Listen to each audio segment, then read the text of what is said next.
Hello and good evening and welcome to the Super Lessons live stream for the Italian Grand Prix weekend. I'm Rodney, your humble host, joining you again from my humble abode, from which I do the majority of my live streaming and podcasting and all variety of other things. Don't have any one joining me today. It's just me, as far as I know. Zach is welcome to join. He's been jet setting around the world again. Any long-term listeners to the podcast will know that he sort of had this tendency to fly to countries that had F1 races. And I was like, oh, we can go to the F1 race. And he just wouldn't go. Just gave him such a hard time about that for so long. But he's been off, I think, in Germany. And he's back. I confirmed he's back. But he also has obligations, as do us all. But he may or may not join us. But I if he pops in, great. I've got a couple of things that I wanted to cover this week. This is the first live stream I've done where I was the least prepared, if that makes sense. Hopefully that doesn't show too much. But I'm sure that, like everybody, after the summer break, felt a little bit difficult to get back into the swing of things. And now that we're back in Italy, forget about it. The Tifosi has been rocking the joint and causing commotion, as always. You know that when F1 goes to Italy, they say this. Wow, I guess this is a big moment. I should care about it. And they definitely, well, they don't usually say this. Lewis, I love you and respect you. But you do hear a bit of this. The car is bad, we know. Please drive it. Not the Ferraris. They're on pole, baby. That's where you want to be. We're going to kick off the week with a bit of a Ricciardo update. So I will pull up what I have found and what I have ready to share with you on the Daniel Ricciardo situation. It's right there here in the headline from this rando website that I found. But Team Boss provides bleak Ricciardo injury update. So you might remember Christian Horner was saying, Daniel will be targeting, Ricciardo's an F1 driver. They're built different. And and he'll be back in a few weeks in Singapore. Let's see. I will also keep an eye on the comments if anyone wants to make a comment. Thank you, Tom, for checking in. Sounding good. You love to hear it. What's the Ricciardo update? Alpha Tauri Team Boss Franz Tost has said that Daniel Ricciardo will not be in a Formula One car for 2 or 3 weeks. That's from yesterday. This, it's recent. So he's had surgery on his hand now. I hope it's only a matter of weeks. Hopefully not too many weeks. We're not sure. And Ricciardo replaced Nick de Vries, blah, blah, blah, blah, blah. You know all that. His participation in the upcoming events in Singapore and Japan is in doubt. He will be gutted because, as an Australians, both Singapore and Japan are good races if you want to go to them as a punter. And Daniel has a lot of fans there. I guess he has a lot of fans all around the world, but he won't be racing there by the looks of it, which is he'll be upset. But that said, common sense kind of has to prevail there because there was just no way that you break your hand and then it takes normally 6 to 8 weeks to get back. And no, he'll be back in the car in 3 weeks. Nope. No, he absolutely will not. One of the other, since we're talking about Ricciardo, he's recovering. I've heard that he's shacked up in Barcelona, which Barcelona is a pretty good place for a holiday, I got to say. I hope to get there one day. But I know that Daniel won't be driving a car for a couple of weeks, and this was his reaction, apparently. I'm tripping major nutsack right now. Would be weird.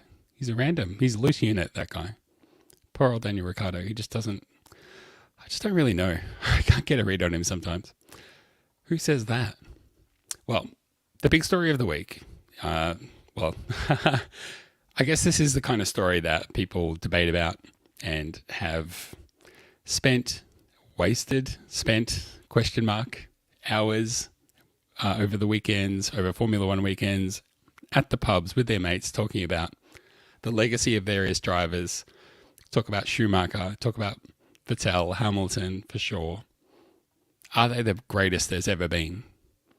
What role does the car play? What role do their teammates play? All of this stuff. With Verstappen on the verge of setting numerous records, race wins in a year, consecutive race wins, maybe Red Bull will win every race in the year. Sort of covered on the podcast that I'm sort of cheekily hoping that they do that. But the focus has turned to Lewis Hamilton and Max Verstappen and the quality of their teammates. And, you know, I gotta say, Lewis Hamilton's been the one stirring this pot. So this kicked it off. This is a story from the fine people at Reuters. Hamilton says his teammates have been stronger than Verstappen's.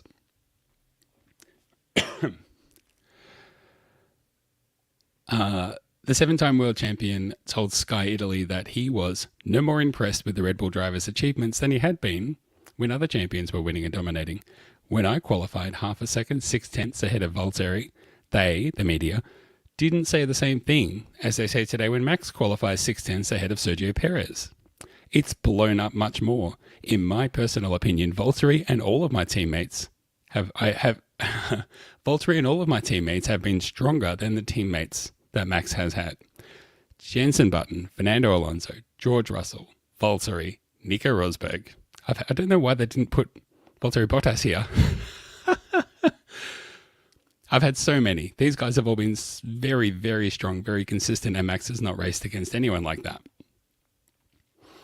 Well, look, has he? Has he or hasn't he? Well, this is the debate that will go on.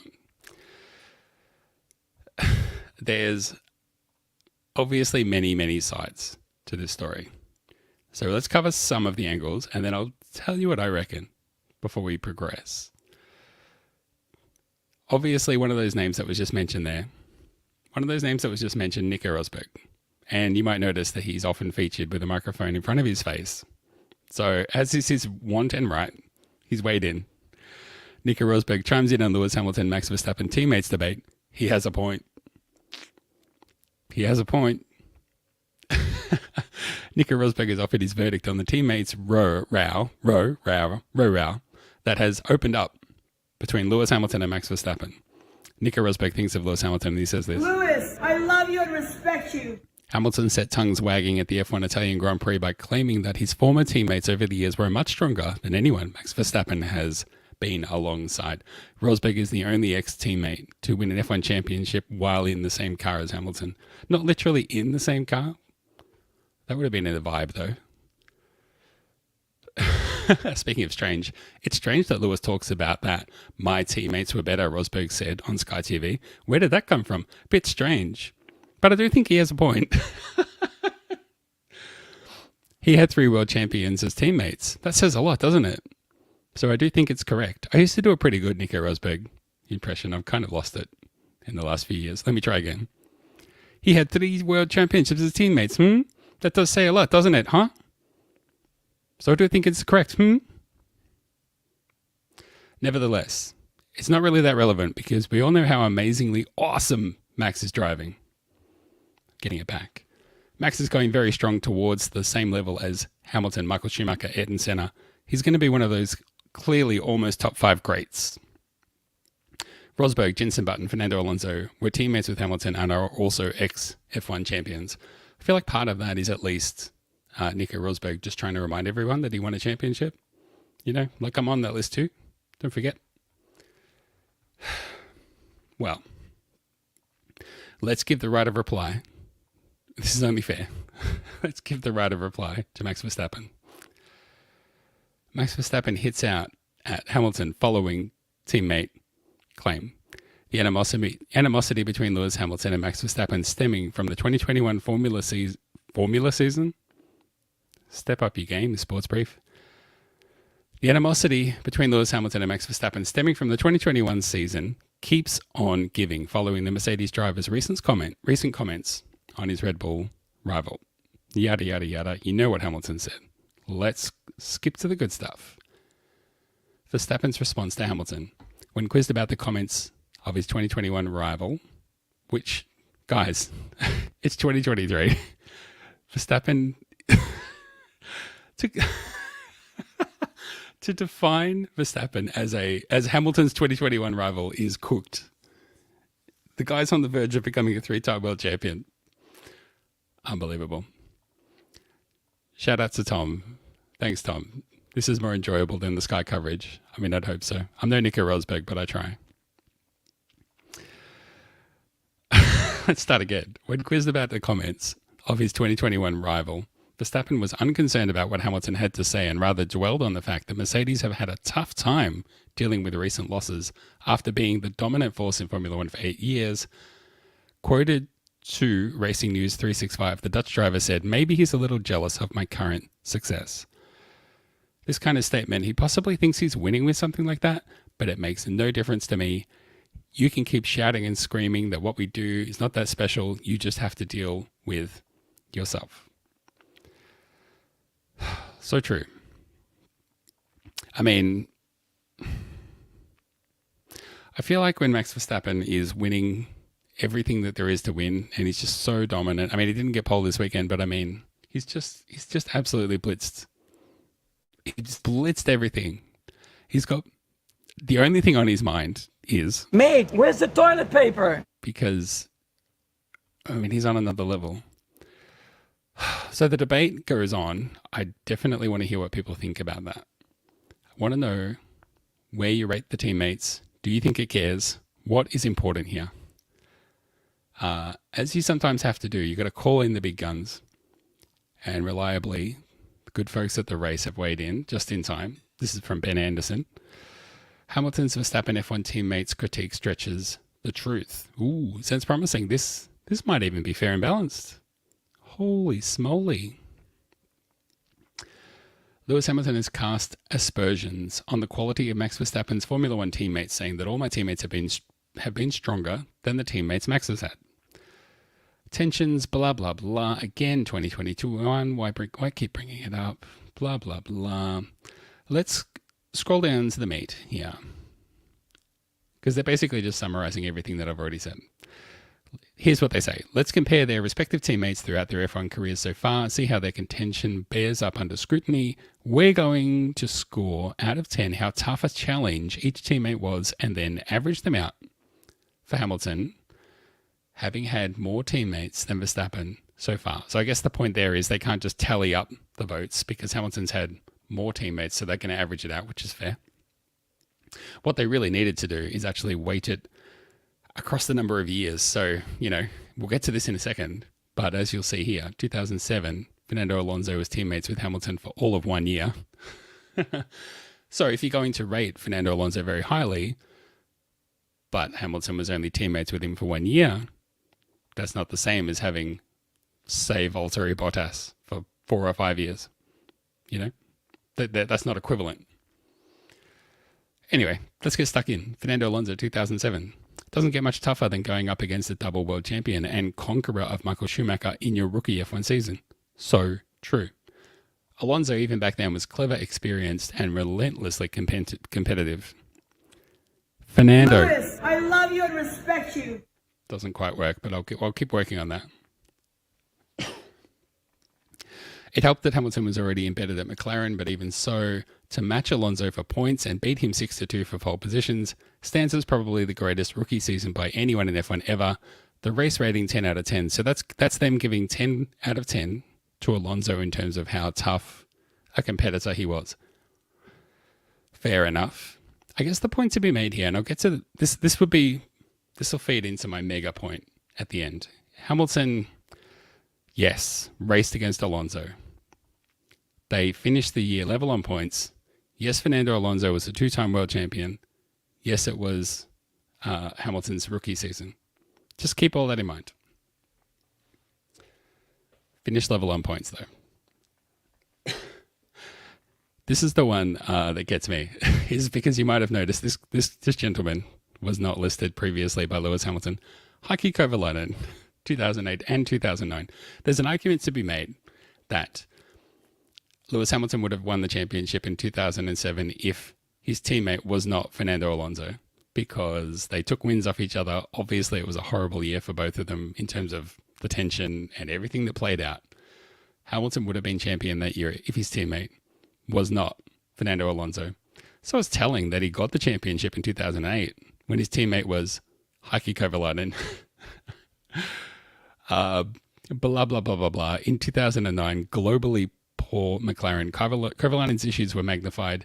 In comparison terms, Kovalainen looks to Hamilton what Pierre Gasly, Alex Albon, Sergio Perez are to Verstappen. No real threat at all, rating 3 out of 10.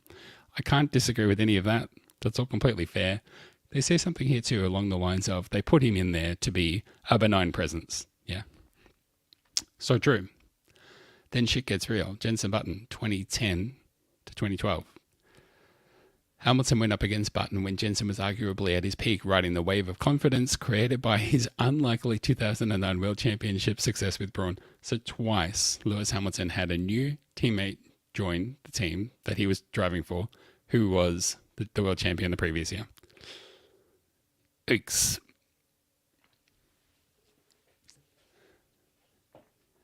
It's probably fair to say Button doesn't quite belong in the absolute elite category of an Alonso, but he was very smooth, consistent, and effective operator. Hamilton was somewhat erratic during that time. Somewhat erotic. We'll get to that next. When Button's deft touch at managing the delicate Pirelli tyres in a car that actually fitted him properly was also especially pronounced. Hamilton struggled to balance his high profile personal life with the relentless demands of F1. So the race rating for Jenson Button, 7 out of 10. But it also points out here that Hamilton didn't really drive all that well during that period. Out of those 3 years, Button finished ahead of Hamilton for one of them, and they're widely considered to have been equals during that time period, right? 7 out of 10. Remember this guy? Drop in a gif of Rosberg throwing a hat or something. Nico Rosberg, 2013 to 2016. Hindsight suggests that Rosberg was one of Hamilton's tougher teammates. Remember they gave Alonso 10 out of 10? Simply because he made a proper fight of the World Championship in 2014 and 2016. Rosberg got better through that period, rather than being crushed under the weight of Hamilton's brilliance in 2015 in particular. True. Rosberg came up against a better balanced version of Hamilton than Button did. That's also very true. Rosberg is also the best qualifier Hamilton has faced in his career. In 2014 and 16, Rosberg was enough of a consistent threat that Hamilton had to spend the subsequent winters evolving his own approach to be more rounded rather than relying simply on being the better natural driver most of the time. I've always said that Nico Rosberg was the driver that turned Hamilton into the winning machine, the fully rounded, tough as nails, barely any weaknesses driver that he is today. That erraticness was basically, he had to shake it off. And then, we saw how dominant he was during the Bottas era. The race rating, 8 out of 10 for world champion Nico Rosberg. Quick comment in the chat, which I'll cover. When Hamilton left McLaren for Mercedes, he lashed out at Button for unfollowing him on social media, to which Button replied, "I never followed him in the first place." That's amazing. I didn't know that. That's so good. Mr. Valtteri Bottas, 2017 to 2021. Hamilton never tires of telling people how much he loved having Bottas as his teammate. Well, I wonder why. It's damning with faint praise. Exactly. No doubt they got on brilliantly and the harmony inside the team improved. Yep. But Bottas' apolitical, let the best man win approach meant Hamilton nearly always won. This kind of undercuts the whole point that Lewis was trying to make. Blah, blah, blah, blah, blah. A decent qualifier, capable of going blow for blow with Hamilton in a predictable car with consistent track conditions, though not on Alonso or Rosberg's comparative level. Yada, yada, yada. The race rating, 6 out of 10 for VB. And then we get to George Russell, 2022 and today. We've yet to see the battle reach gloves off stage. Yep, that's true. 2022 was skewed a bit by Hamilton taking on the brunt of the experimental setup and development work. Well, what does that really mean? I don't really agree with that. blah, blah, blah. Hamilton has certainly got it tougher at the moment than Verstappen has. Well, yeah. The race rating 8 out of 10. The same as Nico Rosberg, the rating for George Russell. Max Verstappen's teammates, Carlos Sainz, 2015 and 16. Sainz was quick enough to create tension that Toro Rosso struggled to contain until Red Bull whipped Verstappen out of there to replace him with Daniel Kvyat.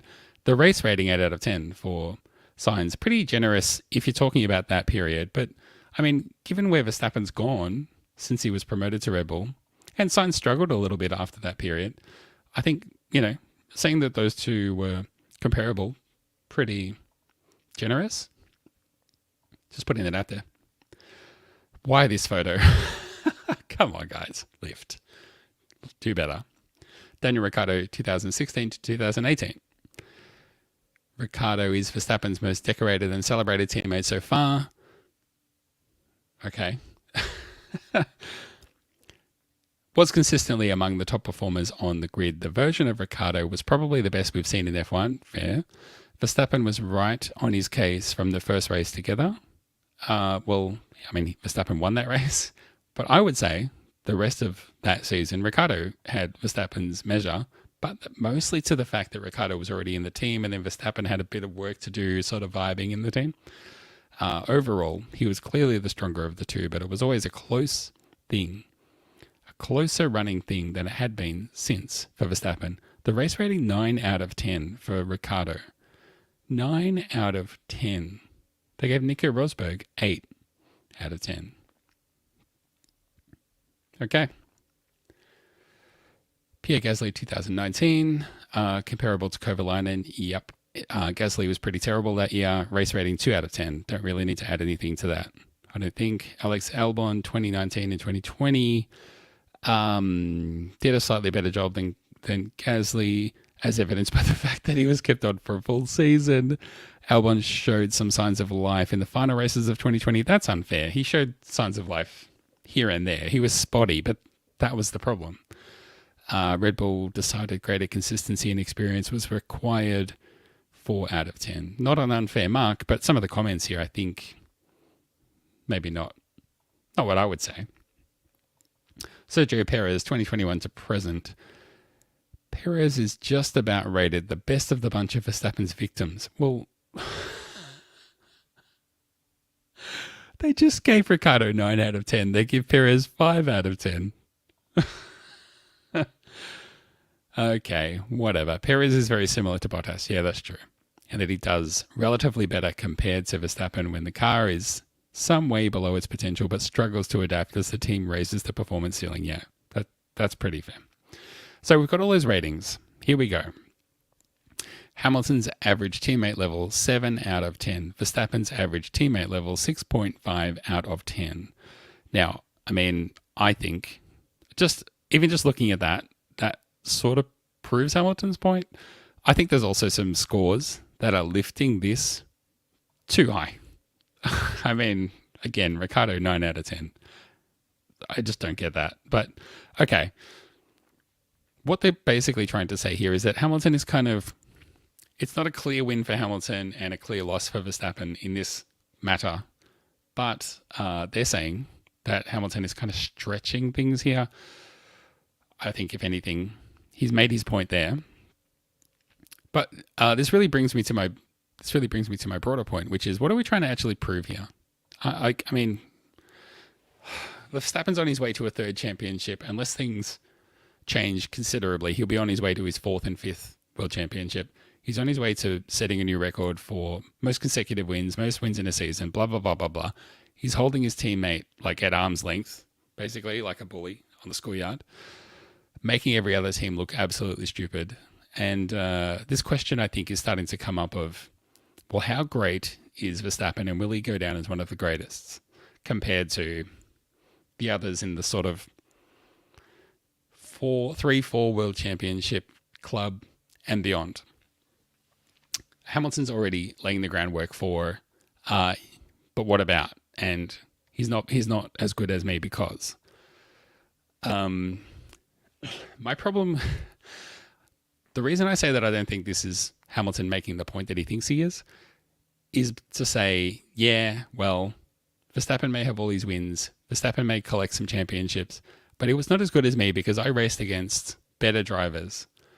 But when you look at those numbers and you go, oh, yeah, you raced against Fernando Alonso, extremely well-rated driver. Where did you finish compared to him? Oh, you drew level. What about Jenson Button? Oh, there was a year that he beat you, and you were widely considered evenly matched the rest of the time. Okay. What about George Russell? Oh, he beat you too. What about, who did you beat?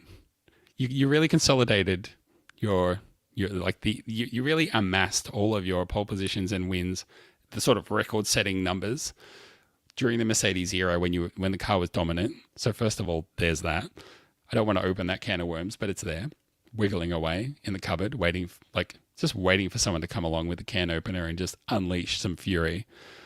But the thing is, when you're going to say, I drove against better drivers, you had better have also put them in the shade if you want to make that point. Because otherwise, what you're really saying is, if you're considering me and Verstappen among the best drivers there have ever been, well, consider the fact that I drove against Fernando Alonso, Jenson Button, George Russell. And it's like, well, yeah, but they all beat you. Like, is this making the point that Hamilton thinks it's making? That's what I'm trying to get at. I kind of just don't see the point of the argument. I mean, it's interesting to compare the numbers and stuff. There's no question. No one's saying that Verstappen hasn't had some weak teammates. Of course he has. But, the other point to make is when his teammate was Pierre Gasly, Verstappen wasn't exactly amassing dozens of wins in a season, was he? So, I just don't know. It's also, frankly, pumping up the tires of Daniel Ricciardo and a slap in the face for Sergio Perez. It just is those things. That's all I have to say about that. Speaking of Daniel Ricciardo, and I was talking about erotic stuff relating to Lewis Hamilton before. We've got a couple more things on the stream, but then we'll wrap it up. Because I've got a race that I want to watch.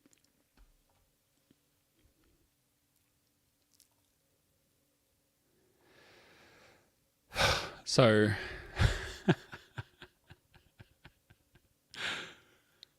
Daniel Ricciardo returning to AlphaTauri set hearts ablaze in more ways than one.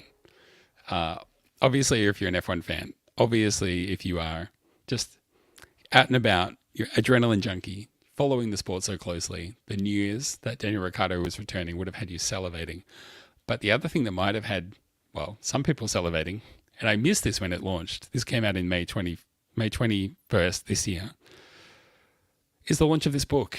This is Amazon. Overtake My Heart, Thick Rick Races for Love, book 1 of 69 in the Daniel Ricciardo romance series. So this is a real book. Let me pull up the cover. What a horrible UX. What are you doing to me here, Amazon? All right. It's by Anita Driver. Makes a great gift for mum. This is Daniel Ricciardo, apparently. He looks jacked. Straddling this car in a very sort of... there's this whole sort of thing happening in this general direction. It says down the bottom, Thick Rick Races for Love, book 1 of 69 in the Daniel Ricciardo Erotic Adventure series. I was advised... Well, let's read the description. Rev up your engines for a sizzling high-octane romance. Overtake My Heart. Overtake My Heart will take you on a heart-stopping ride filled with passion, speed, and heartbreak. Follow Emily, a smart and independent woman, as she navigates the thrilling and glamorous world of Formula One racing and tangles with the irresistible, charming playboy Daniel Ricciardo. Will Emily's love be enough to tame the notorious heartbreaker? Will Daniel risk his career and reputation for the woman who's captured his heart? Buckle up for a love story that's as unpredictable and exhilarating as the race itself. You'll be on the edge of your seat until the very last page. Look at this. In this category, here's some of the other titles. Dragon Guard Warrior. What is this one? His Forever Muse. A Lethal Betrayal. Products related to this item. the catch of a lifetime. Okay, I've been reliably informed that I should check out the reviews. So let's do that. Yeah, let's do that. Top reviews from the United States. Loved it. I just wanted more of it. Just wish it was longer. Well, don't we all? Speaking of longer, hang on. I'm getting a hard-on in the middle of the race. It's too good not to be shared. Well, this is how I heard about it. Someone sharing it. Not your typical love story. Well, yeah. Tom in the chat. Thanks for your contribution, Tom. As squeamish as my dad wrote a porno. Yeah, definitely. This is a fun yet sexy story filled with racing and F1 references. If you're going to fantasize about a driver, it has to be Danny. So yes, I agree with all the attributions described in the book. It would make a good gift for any F1 fan. Any female fan. Let's not judge. Lights out and away we go takes on a new meaning. Very good. The erotic adventure has everything. Romance, sex, suspense, Nicholas Latifi. I learned so much about Australian cuisine and culture. A shoo-in for the National Book Award. Yeah, I wonder if this will win a Walkley. A hilarious read. If you're looking for a beautiful romance with an epic storyline and amazing writing, this book probably isn't for you. Isn't for you. But if you're looking for hilarity and a few great jabs at certain F1 personalities, multiple personalities, some hilariously incorrect Australian facts, then you're in the right place. It's a quick read, but how could you pass on it? I would love to record the audible version of this. I think it would be awesome. Well, there you go. Shouldn't have been curious. Bought it out of curiosity, and I wish I hadn't been curious. It is a quick read at 41 pages. It's more of a pamphlet than a book, and most definitely not worth the £9 plus postage and packing. It was funny in places, but I'll not be buying the other 68 in the series.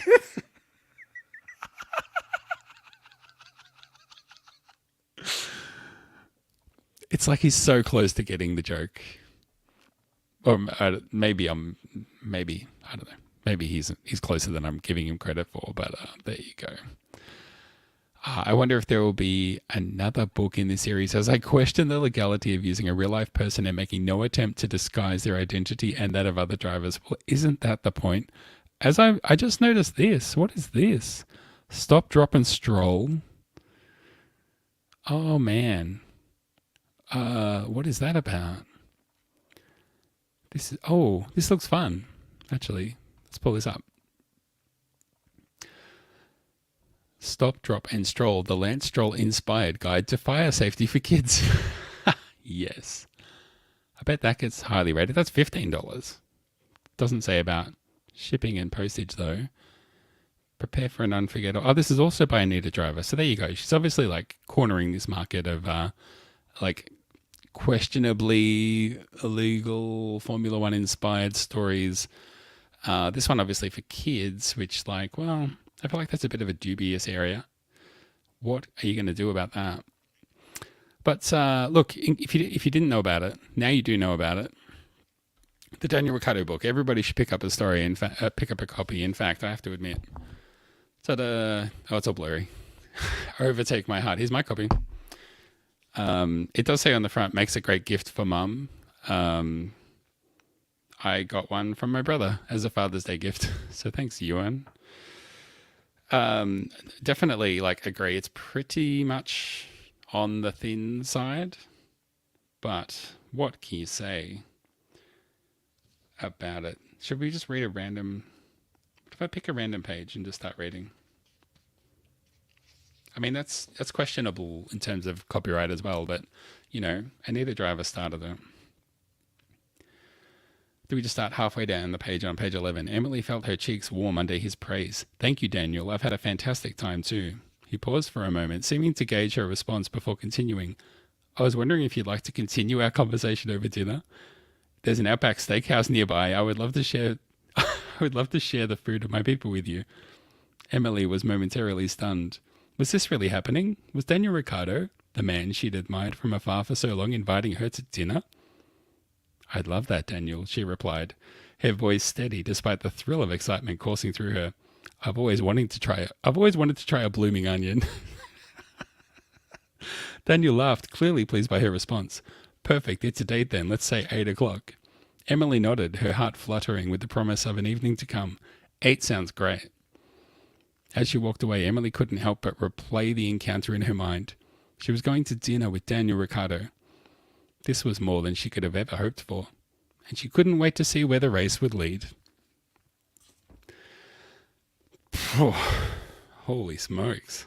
Hot stuff. What got me thinking about this was that it seems to me, and if you pull up the image, it seems to me like that's an AI generated like Mid-Journey kind of cover. And then I got to thinking like, wait a second, maybe this whole thing was AI generated. I think reading it, it does have a human touch. I do question the dialogue there. That doesn't sound very much like Daniel Ricciardo to me. Daniel Ricciardo kind of sounds more like this. I'm tripping major nutsack right now. So, I mean, if that line isn't in the story, like if there isn't a scene where Emily and Daniel wake up in the morning basking in the afterglow and Daniel doesn't say, I'm tripping major nutsack right now. then this is a whole wasted opportunity. Don't even bother with the next 68 books in the series. I will read the book. It's a brief read. I will read the book and follow up. The last thing I wanted to do to wrap up the stream, we've got a little bit of time left before the old race kicks off. Let's have a quick look in the Discord at the predictions. I said on the last race stream that we'd brought predictions back in the Discord, which is like, you know, for those who were around back in the day, it was a big deal for the podcast. Really good way to engage people. We all loved it. The problem was it just became too much work. A few of us started doing predictions last week. This week, that number's ballooned. There's 3 times as many people doing it. Still single digits, but we'll get there. We've got Zach piping in. We've got Tom piping in. We've got Drew, old mate Drew, a predictor from way back, piping in. We've got Florge piping in. Florge has got Verstappen for pole, Perez to win, Alonso for 10th. Well, Verstappen second, Perez may win. I feel like you're pinning your hopes on Alonso there. I had Verstappen for pole, Verstappen for win, and Stroll for 10th. Actually, have I scrolled? I have scrolled back too far. I was thinking I didn't have Stroll for 10th this week. Max for win, Max for pole. Senior Sergeant Logan for 10th is my pick. Florge this week has Max for win, Max for pole, and Yuki Tsunoda for 10th. That's pretty good. Old mate Tom, who we've heard from already, Max to pole, Max for win, Albon in the Williams. See, I was thinking Williams too, but I just thought Albon would do better. We shall see. Albon for 10th is actually pretty strong. Mr. Zeep, old mate Zach, piped in Verstappen for pole, Hamilton to win, and Stroll for 10th. Well, Florge said that was bold. I said, I know, Stroll for 10th. Who could believe that? Hamilton to win there. That is going to be a stretch. That will be something of an achievement, I tell you what. Thanks to those who have been watching the YouTube videos, watching the replays of the live stream, watching the highlights, and new thing, the YouTube shorts. I was really on the fence about YouTube shorts, but I posted a couple this week, and like between 2 of them, they got 3,000 views and stuff. And I'm like, well, I'll keep giving that a crack. Would rather people watch the whole live stream, but I totally understand. I'm some bozo on a microphone. Maybe people don't want to watch that for 40 minutes, but they might want to watch 5 minutes of me reviewing Thick Rick Races for Love, or nearly half an hour of going through Hamilton and Verstappen's teammates. But you know, whether it's a live highlight, whether it's the full race show, whether you're in the Discord or not, I appreciate everybody. Love the community that we have and that we've always had over the last 10 years. We've had a great community, and you can definitely play a part in the community in the Discord. We're also on Threads. Obviously, we're on Zitter, ex-Twitter, but I really want to close that down sooner than later because Twitter's just no good. So Threads is where it's at. We're at Super License F1. The Discord is where it's at. You can find the link to that on the website superlicense.fm. So go and check out all of those. Please do enjoy the race. Let us know what you thought. If you're watching this, next race, remember, jump into the Discord and tell us who's going to take the pole, who's going to take the win, who's going to come 10th. And as you'll learn, the trick is getting 10th, because as soon as you think you've got someone pegged for 10th, boom, they're on the podium. Or they break down. They don't finish the race and you're like, damn it. It's a good way to spice up the race. So look, I hope everyone has a great rest of the weekend watching the race, and I'll see you for the next live stream, whenever that is. Pretty sure Daniel Ricciardo won't be racing then, but if there's an update to be had, I'll drop it in here. Thanks so much for watching. Talk to you all next time. Take care. Bye-bye.